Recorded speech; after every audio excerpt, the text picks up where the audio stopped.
ஹாய்ங்க, வணக்கம். இன்றைக்கி umbrella palazzo pant தான் தைக்க போகிறோம். கட்டிங் அண்ட் ஸ்டிச்சிங் ரெண்டுமே பார்க்கலாம்.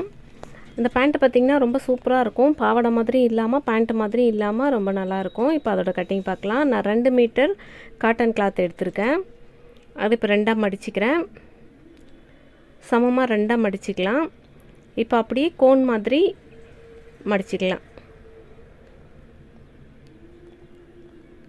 சமோசா மாதிரி மடிப்போன்னு சொல்லுவோம்ல, அந்த மாதிரி மடிச்சுக்கலாம். இப்போ ஒரு பக்கம் ஷார்ப்பாக இருக்கிற பக்கத்தில் இடுப்பு அளவு எடுத்துக்கலாம். நம்ம இடுப்பு கரெக்டான அளவு எடுத்துக்கலாம். இப்போ 2 பக்கமும் கோடு போட்டுட்டு சென்டரில் 1 இன்ச்சு கீழே இறக்கி போட்டு அப்படியே ஒரு வளைவு கொடுத்து வரைஞ்சிக்கலாம்.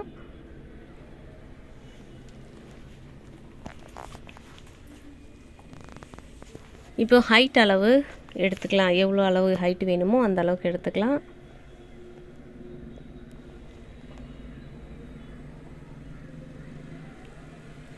இப்போ இந்த ஹைட் அளவையே அங்கே மேலே இடுப்பு அளவு எடுத்தோம் இல்லையா, அங்கேருந்து வச்சு சுற்றி மார்க் பண்ணி விட்டுக்கலாம். கொஞ்சம் கொஞ்சமாக மேலேயும் நகர்த்துங்க, கீழேயும் நகர்த்தி வச்சு மார்க் பண்ணிக்கலாம்.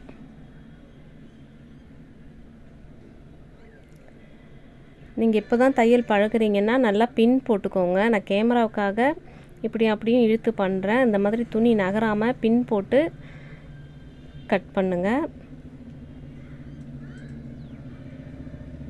துணி நகர்ந்துச்சுன்னா மெஷர்மெண்ட் எல்லாம் துணி கீழே இருக்கிறது மேலே இருக்கிற துணி எல்லாம் வந்து ஒன்றுக்கு ஒன்று மாறிடும். அந்த மாதிரி மாறாமல் இருக்கணுன்னா நல்லா பின் போட்டு அதுக்கப்புறமா வரைஞ்சி வெட்டுங்க. இப்போ நான் அளவு எடுத்துட்டேன். கோடு போட்டுட்டு இப்போ கட் பண்ணிக்கலாம்.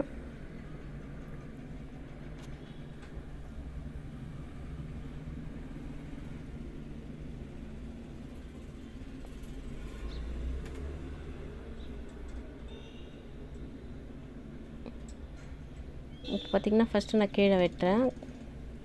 இது பாட்டம் அளவு. இது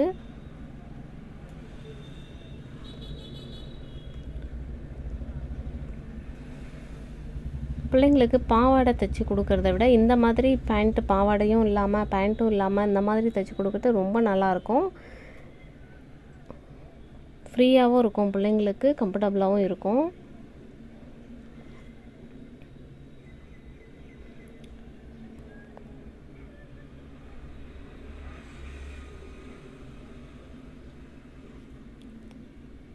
இப்போ ஓப்பன் பகுதி இருக்கு இல்லையா, இது வந்து க்ளோஸ் பகுதி நம்ம பக்கம் இருக்கும்.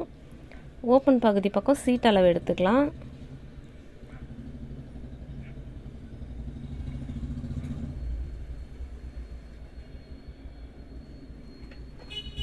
சீட் அளவு வந்து நான் 10 வச்சுக்கிறேன்.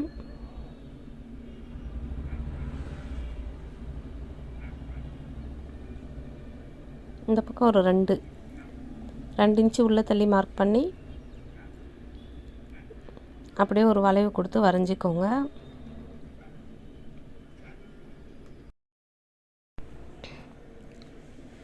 கீழே மட்டும்தான் 2 இன்ச்சு உள்வாங்கி வெட்டுறோம்.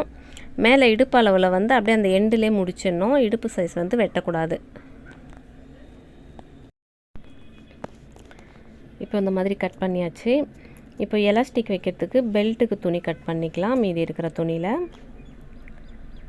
இப்போ இந்த மாதிரி துணி எடுத்து 4ஆக மடித்து போட்டுக்கிறேன். அந்த கார்னர் மேலே வெட்டினதெல்லாம் இருக்கும் இல்லையா, அந்த பீஸ் தான் இது. நான் எலாஸ்டிக் வந்து 1.25 இன்ச்சு எலாஸ்டிக் எடுக்கிறேன். அதுக்கு 4 இன்ச்சு துணி நம்ம கட் பண்ணிக்கலாம். இடுப்பு அளவு கரெக்டாக நீளம் வச்சுட்டு அகலம் வந்து 4 இன்ச்சு விட்டு கட் பண்ணி எடுத்துக்கிறேன்.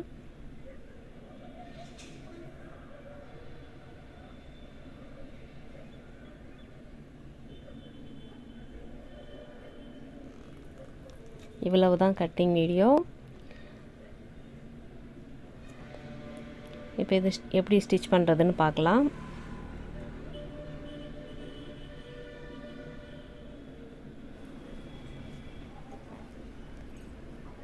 இப்போ ஃபஸ்ட்டு வந்து சீட் அளவு வெட்டியிருக்கோம் இல்லையா, அதை வந்து தச்சுக்கலாம். 2 துணி ஜாயின் பண்ணி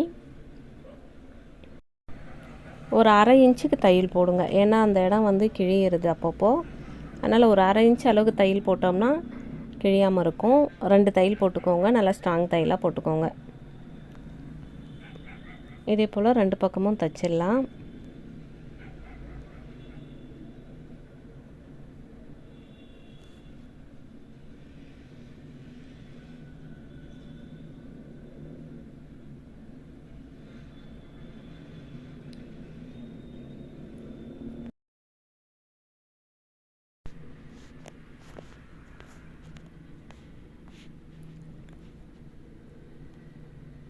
இப்போ இந்த மாதிரி தையல் போட்டாச்சு.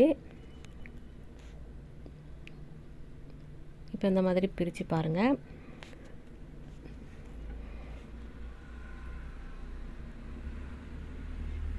இப்போ நம்ம தையல் போட்டிருக்கோம் அது 2த்தையும் நேராக வச்சுக்கலாம். இப்போ நிறைய பேர் என்ன சொல்கிறாங்கன்னா, இப்போ இந்த தையல் போட்டிருக்கிறது நேராக வரமாட்டேங்குது, நம்ம தைக்கும்போது கோணையாக போயிடுது, ஒன்று முன்ன பின்ன அப்படி வருது அப்படின்றாங்க.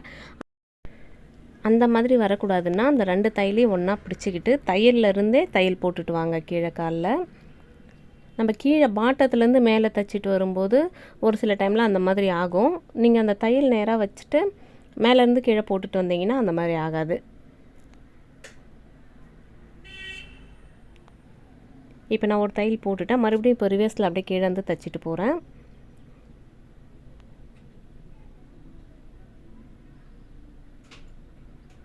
இப்போது அந்த இன்னொரு காலையும் சேர்த்து தைச்சிட்டு வந்துடுறேன். அப்படியே பாருங்கள்.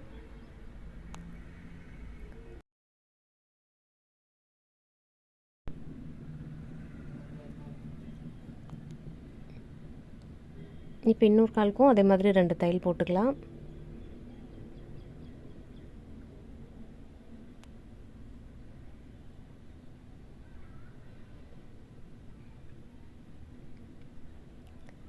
இப்போ கீழே பாட்டத்தில் மடித்து தைச்சிக்கலாம்.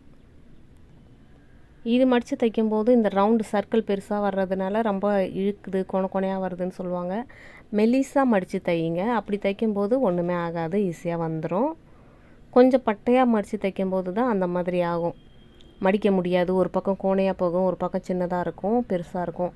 அந்த பிரச்சனைலாம் வரக்கூடாதுன்னா மெலிசாக மடித்து தையுங்க.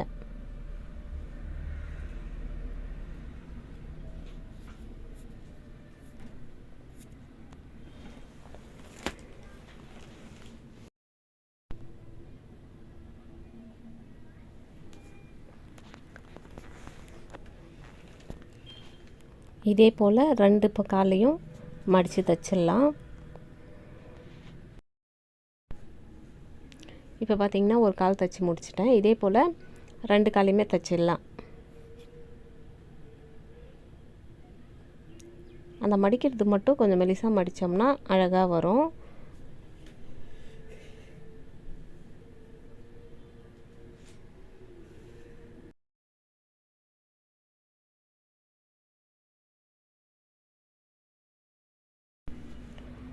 இதே போல் அடித்து முடிச்சாச்சு. இப்போ பார்த்திங்கன்னா எலாஸ்டிக்கு பெல்ட் ரெடி பண்ணிக்கலாம்.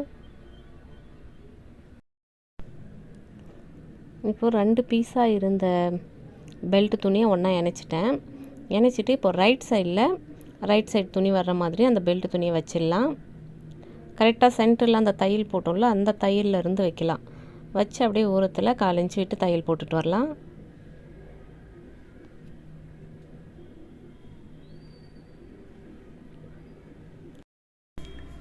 ரைட் சைடில் வச்சு தையல் போடுங்க. சுற்றி போட்டுட்டு வந்துடலாம்.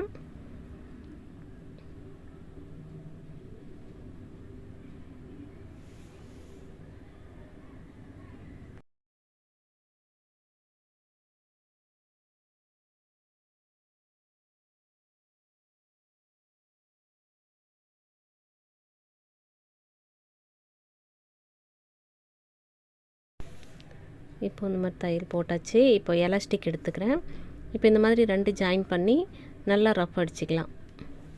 கொஞ்சம் ஸ்ட்ராங் தையலாக போட்டுக்கலாம், இல்லைனா இழுக்கும்போது பிச்சுக்கிறதுக்கு கூட வாய்ப்பு இருக்குது. அதனால் நல்லா தையல் போட்டுக்கலாம் ஸ்ட்ராங்காக.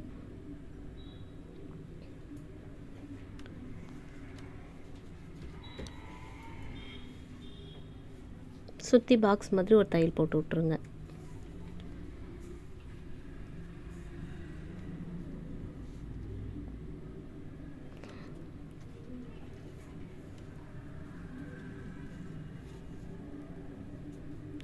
இப்போ அந்த துணி ஜாயின் பண்ணோம் இல்லையா, அந்த சைடில் ஒரு தையல் போட்டுடலாம்.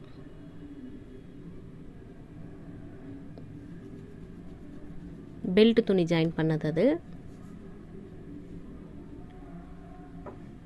இப்போ இதுக்குள்ளே தான் எலாஸ்டிக் வச்சு தைக்க போகிறோம். எலாஸ்டிக் இந்த மாதிரி சென்டரில் வச்சுட்டு அந்த துணியை மடித்து சின்னதாக ஒரு மடிப்பு மடித்து அதுக்கு மேலே தையல் ஏற்கனவே போட்டிருக்க தையல் மேலேயே வச்சு ஒரு தையல் போட்டுருங்க. எலாஸ்டிக்கில் படாமல் தையல் போடணும்.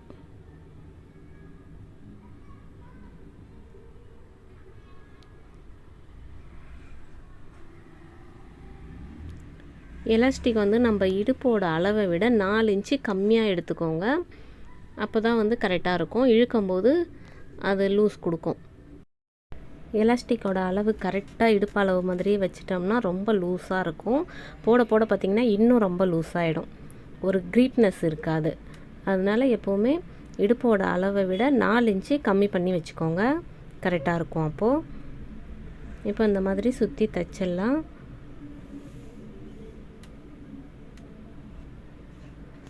தைக்கும்போது எலாஸ்டிக்கை நல்லா உள்ளே தள்ளிட்டு இழுத்து விட்டுட்டு தைங்க. எலாஸ்டிக்கில் தையல் படாமல் தைச்சிக்கலாம்.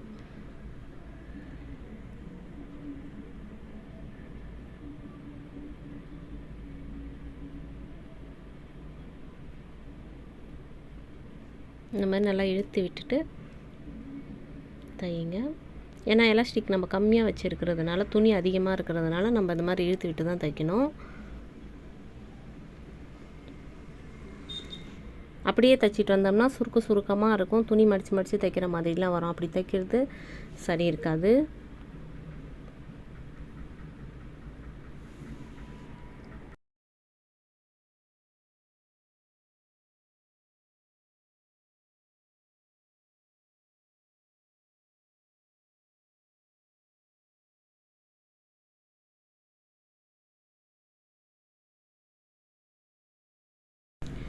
இப்போ பார்த்தீங்கன்னா முடிச்சிட்டேன். இப்போ முடித்த பிறகு இந்த மாதிரி நல்லா அப்படி இழுத்து விடுங்க. நல்லா ஒரு 4-5 முறை அப்படி இழுத்து விட்டிங்கன்னா அந்த சுருக்கம்லாம் கரெக்டாக ஒரே அளவுக்கு வந்துடும். இப்போ அப்படியே எடுத்து வச்சு ஒரு கையில் நல்லா இழுத்து பிடிச்சிக்கோங்க. இப்போது கரெக்டாக சென்டரில் வச்சு எலாஸ்டிக் மேலேயே அந்த மாதிரி 2 பக்கமும் இழுத்து பிடிச்சிக்கிட்டே தையல் போடுங்க. துணியை நல்லா இழுத்து விட்டிங்கன்னா நல்லா ஸ்ப்ரிங் ஆகிடும். 4 பக்கமும் சுற்றி துணி சுருக்கம் இருக்கும். அதை அப்படியே கரெக்டாக பிடிச்சி இழுத்துட்டே தைங்க. இல்லைனா ஒரு பக்கம் சுருக்கமாகவும் ஒரு பக்கம் ப்ளைனாகவும் வந்துச்சுன்னா நல்லா இருக்காது.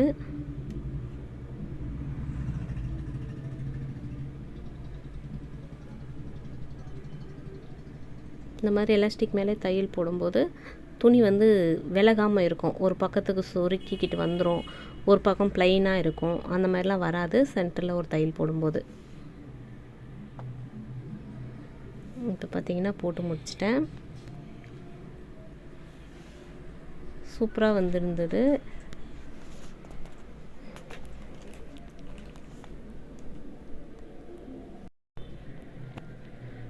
நான் தச்சு காமிச்சது உங்களுக்கு புரிஞ்சிருக்கும்னு நினைக்கிறேன். புரிஞ்சிருந்துச்சுன்னா உங்கள் ஃப்ரெண்ட்ஸுக்கெல்லாம் ஷேர் பண்ணி விடுங்க. இதுதான் அவுட்லுக் இப்படி வந்திருக்கு. எப்படி இருக்குன்னு கமெண்ட் பண்ணுங்கள். தேங்க்யூ.